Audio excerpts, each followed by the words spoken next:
Have you ever felt like our political fights aren't really just about left versus right anymore, but something deeper?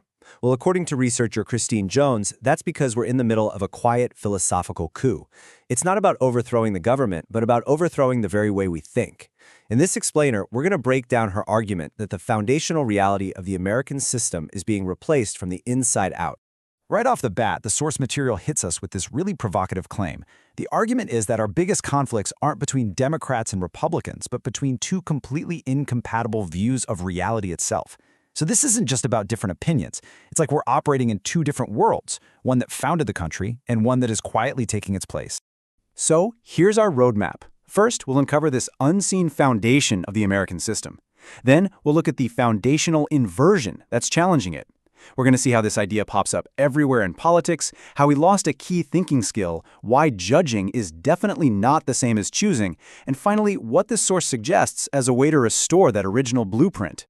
Okay, let's dive into Section 1, the unseen foundation.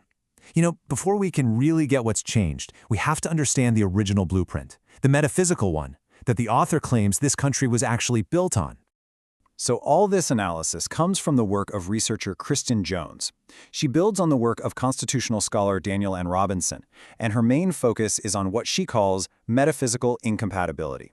Now that sounds complicated, but in simple terms, it just means that the basic assumptions about reality that powered America's founding are totally at odds with the assumptions that drive our thinking today. And here is the absolute crucial point. According to this source, our founding documents, they aren't just legal frameworks. They are making a huge statement about reality itself. They're asserting that truth is real, that it exists outside of our own minds, and that any government that wants to be legitimate has to align itself with that external truth. Which brings us right to Section 2, the foundational inversion. This is where the source really lays out the two worldviews that are in a head-to-head collision. First up, we have metaphysical realism. This is the worldview the author argues is baked into the American founding. It's the idea that things like natural law or human rights, they aren't just nice ideas we came up with, they are objective facts about the world that we discover and recognize, not things we invent. And then, you've got the total opposite, immanentism. This is the belief that meaning and truth don't exist out there. Instead, they're created in here, inside our own minds, or through the slow evolution of society and history. So with this view, truth isn't discovered, it's projected, it's created, or it's willed into being. And this slide, this is where you see why this abstract difference matters so much in the real world. Under realism, the law has to answer to reality, and power is limited by objective truth.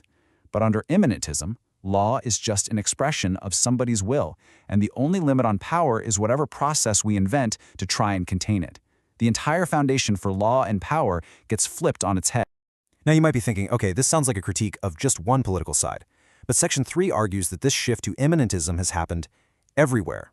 So how does this idea actually show up across the whole political spectrum? Well, this table illustrates the argument perfectly. On the left, it shows up as the idea of evolving rights and progress, where limits are dissolved in the name of justice. On the right, it can look like an appeal to the national will or just raw power, dissolving limits for the sake of order. And right in the center, it takes the form of technocracy, where objective truth gets replaced by data-driven management and limits get dissolved in the name of efficiency. So this raises a huge question, right? If such a fundamental change really happened, why didn't more people notice? The author argues it wasn't some kind of accident. It was the result of a systematic process. The source calls this process cognitive disablement and lays out 5 key steps. First, and this is the big one, the act of judgment was replaced with simply having an opinion. The idea of recognizing an external truth got swapped out for just expressing an internal feeling. Second, metaphysics, the whole study of reality itself, was basically removed from public understanding, which makes it hard to even talk about these ideas. Third, education shifted from forming citizens to conditioning them. It became less about why and more about how. Fourth, religion got neutralized by shifting the focus from objective doctrine to subjective experience. And finally, liberty itself got redefined. It was no longer about the hard work of self-governance, but about the easy freedom of unlimited personal choice. And all of that brings us to what the author says is the single most important consequence of this entire philosophical shift. This is the heart of it. To explain it, the source uses a really simple but powerful analogy, and it involves a bridge. It might seem totally unrelated, but trust me, it gets right to the point. And there it is, A bridge stands because it obeys the laws of physics. It doesn't matter what our opinions are about it, gravity's still going to work.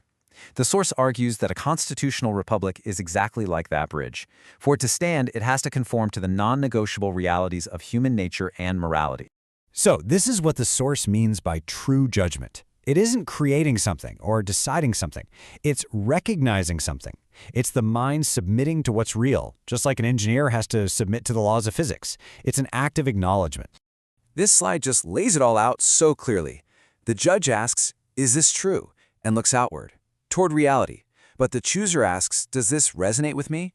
And looks inward, toward their own feelings and preferences. The source argues our entire culture has basically been trained to be choosers, not judges. And when we lose this distinction, the consequences are severe. I mean, think about it. If our beliefs are just personal choices, then anyone who disagrees isn't just wrong, they're attacking us personally. Without a shared reality to appeal to, every argument just becomes a power struggle. And, maybe most importantly, we lose the ability to spot lies because we've forgotten how to even look for the truth in the first place. So, given this really deep-seated issue, what's the path forward? I mean, is a political solution even possible at this point? Well, the author's conclusion is that this is not something you can fix with an election or a new law. The problem is pre-political. It's about recovering the very ability to think in a way that actually corresponds to reality.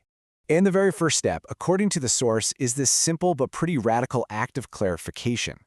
Deliberately relearning in our own minds how to separate the act of recognizing what is true from the act of choosing what we prefer. It's about restoring the proper order. Let reality speak first, then decide how to act. So, we're left with a really challenging final question.